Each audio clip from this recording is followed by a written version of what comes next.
Well, I saw your question. You want to find the critical values. Use a t-distribution to find the critical values. Okay, and so this table 5, the t-distribution table here. We can see it's a right-tailed test, or it's one-tailed. N sub 1 is 10, and N sub 2, the sample sizes are 10 and 2. Alpha is 0.1.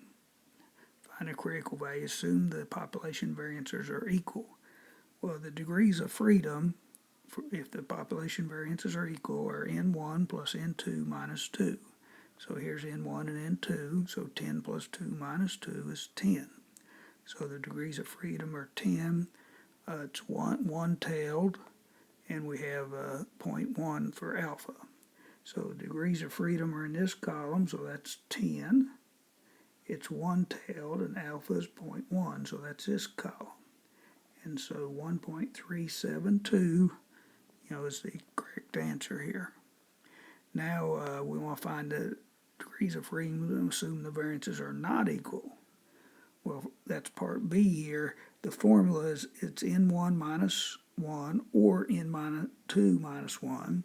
So you don't take 1 away from each of these. You pick the smaller value you end up with. So 10 minus 1 is 9. 2 minus 1 is 1. 1 is the minimum.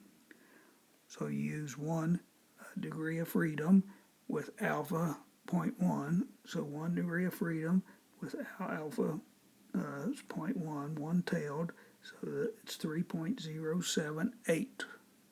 Hope this helps.